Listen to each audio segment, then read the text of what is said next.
শিক্ষাঙ্গন খোলা মাত্রই এই সরকার, স্বৈরাচারী সরকার, অবৈধ অনির্বাচিত সরকারের বিরুদ্ধে আন্দোলন দাবানলের মতো ছড়িয়ে পড়বে। আপনারা যতই আপনারা বিদেশি প্রভুদের সাহায্যে ক্ষমতায় টিকে থাকুন না কেন, আপনারা আর ক্ষমতায় টিকে থাকতে পারবেন না। সরকার প্রধানের প্রলাপ যে বলছেন, শহীদ প্রেসিডেন্ট জিয়াউর রহমানের নামে, বেগম খালেদা জিয়ার নামে, দেশনায়ক তারেক রহমানের নামে যেসব কথাবার্তা বলছেন, এতে করে মনে হয় যে এই প্রলাপের বুঝি শেষ প্রলাপ হয় কিনা আল্লাহ জানে। কারণ মানুষ কিন্তু ক্ষমতার শেষ পর্যায়ে কিন্তু এই ধরনের আবোল তাবোল কথা বলতে থাকে। আমরা আপনার আবোল তাবোল কথার কোনো গুরুত্ব দেই না, আর কোনো গুরুত্ব দেই না। আমাদের গুরুত্ব শুধু এক জায়গায়, এই সরকারকে বিদায় করতে হবে। এই বাংলাদেশের উপর নাজেল হওয়া এই ফ্যাসিবাদী সরকারের বিদায়ের জন্য সর্বাত্মক সংগ্রামের প্রস্তুতি নেওয়ার জন্য বলছে। বাংলাদেশ হচ্ছে পৃথিবীর দ্বিতীয় দেশ যারা শিক্ষা প্রতিষ্ঠান বন্ধের ক্ষেত্রে রেকর্ড সৃষ্টি করেছে। করোনা মোকাবেলার নামে স্কুল, কলেজ, শিক্ষা প্রতিষ্ঠান সব বন্ধ করে রেখেছে এবং এই সরকার ছাত্র, শিক্ষক, অভিভাবকদেরকে প্রতিপক্ষ বানিয়ে ফেলেছে। তারা মনে করছে যে ছাত্র, শিক্ষক, অভিভাবকরা হচ্ছে সরকারের শত্রু, তাই তাদের জন্য শিক্ষাঙ্গন খুলে দেওয়ার অর্থ হচ্ছে সরকারের বিপদ ডেকে আনা। সেই জন্য তারা শিক্ষা প্রতিষ্ঠান খুলছে না, বারবার টাল বাহানা করছে, বলছে অফিস খুলবে, পর্যায়ক্রমে খুলবে, নানা ধরনের কথাবার্তা বলছে। বলছে 5%-এর নিচে যদি টিকার কাভারেজ না হয় তাহলে তারা শিক্ষা প্রতিষ্ঠান খুলবে না।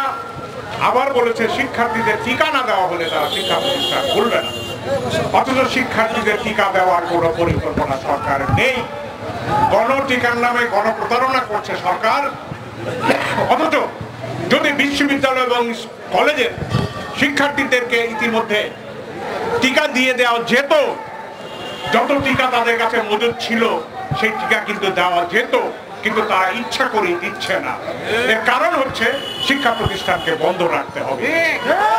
সরকার দুর্নীতির ভারে, অনিয়মের ভারে আজকে জবথবু হয়ে পড়েছে এবং তারা মনে করে শিক্ষাঙ্গন খোলা মাত্রই এই সরকার, স্বৈরাচারী সরকার, অবৈধ অনির্বাচিত সরকারের বিরুদ্ধে আন্দোলন দাবানলের মতো ছড়িয়ে পড়বে। বিশ্বে কোথাও কোনো কর্তৃত্ববাদী সরকার করোনা মোকাবিলা করতে পারে নাই এবং বাংলাদেশ হচ্ছে একই অবস্থায় আছে।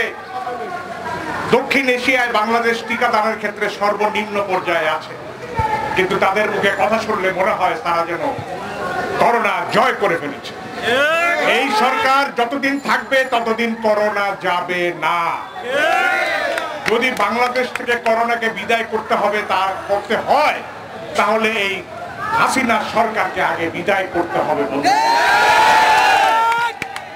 আমরা শিক্ষাঙ্গন খুলে দেওয়া এবং ছাত্র ছাত্রীদেরকে টিকা দেওয়ার অবিলম্বে শুরু করার দাবি জানাই এবং একই সঙ্গে এই বাংলাদেশের উপর নাজেল হওয়া এই ফ্যাসিবাদী সরকারের বিদায়ের জন্য সর্বাত্মক সংগ্রামের প্রস্তুতি নেওয়ার জন্য বলছি। আমাদের চাকরি নাই, আমাদের পড়াশোনা নাই, আমাদের ভাত নাই, আমাদের গরিবদের কোনো কাছে কোনো সাহায্য পৌঁছার কোনো ব্যবস্থা নাই।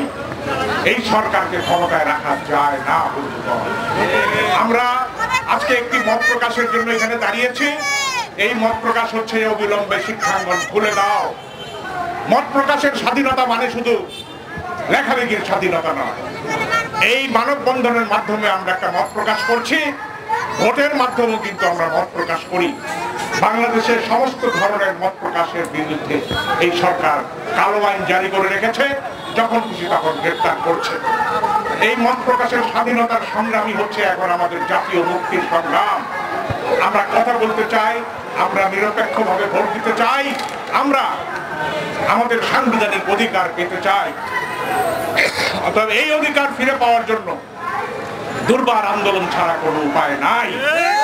আপনারা যতই আপনারা বিদেশি প্রভুদের সাহায্যে ক্ষমতায় টিকে থাকুন না কেন, আপনারা আর ক্ষমতায় টিকে থাকতে পারবেন না।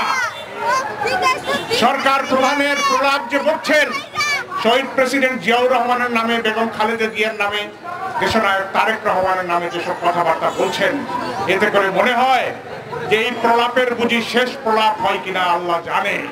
কারণ মানুষ কিন্তু ক্ষমতার শেষ পর্যায়ে কিন্তু এই ধরনের আবোল তাবোল কথা বলতে থাকে। আমরা আপনার আবোল তাবোল কথার কোনো গুরুত্ব দেই না, আর কোনো গুরুত্ব দেই না। আমাদের গুরুত্ব শুধু এক জায়গায়, এই সরকারকে বিদায় করতে হবে। শিক্ষা প্রতিষ্ঠান খুলে দেওয়া হলে ছাত্র, শিক্ষক, অভিভাবক একত্রিত হয়ে এদেশের গণতন্ত্র ফিরিয়ে আনার জন্য, মানুষের মৌলিক অধিকার ফিরিয়ে আনার জন্য লড়াই সংগ্রাম করবে। তাই শিক্ষা প্রতিষ্ঠান খুলে দেওয়া যাবে না, এই হলো এই বর্বর সরকারের সিদ্ধান্ত। কিন্তু প্রিয় ভাইরা, আজকে সারা বাংলাদেশের মানুষ শিক্ষা বাঁচাতে চায়, বাংলাদেশের মানুষ তাদের সন্তানদের লেখাপড়া নিশ্চিত করতে চায়।